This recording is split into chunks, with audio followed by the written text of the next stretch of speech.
Greetings. In this quick video, I want to show you how to properly charge any Apple AirPod earpieces. And it doesn't matter what generation that you have. This is the second generation, but you might have a third or a fourth, or even a later model probably will work.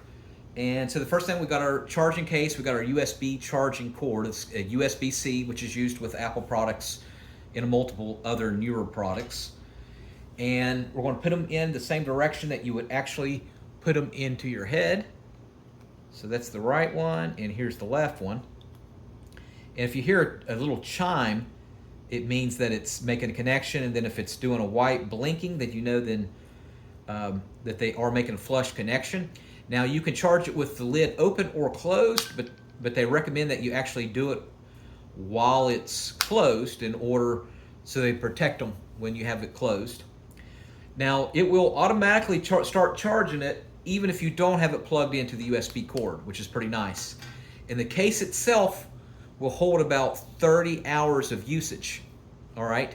And each set, the set itself will last you, if it's fully charged, these earpieces will last 6 hours. The case will give you 30 hours. So if this case is fully charged, then that will give you 5 full uses without you having to charge the case again, which is pretty nice. And yes, when you're using it, the earpieces, you can charge it, the case, without the earpieces in. So it will automatically charge the case without the earpieces in, which is nice. You could be using them and then have it ready to go to travel or whatever.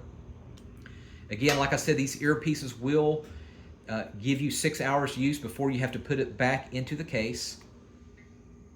All right, which is pretty cool. Now, like I said, it uses a USB-C like this. And you can connect it to your MacBook. You can connect it to another USB, but I like connecting it directly to the wall, which is pretty nice. The USB-C, which is connected with a USB. All right, when it is charging with the pods in there, it will turn orange. And it'll make a little ding sound. And then now you know that it's orange, you know that it's actually charging right now. Once it's completely charged, it will turn green. And that's how you know it's completely charged. All right. If you have any questions, let me know. The older version uses like a lightning cord connection. But I'm assuming you got one of the newer versions. Let me know how you like your Apple AirPods. I think they're super good product. And tell me what generation you have. All right, thanks for watching. Make sure you subscribe.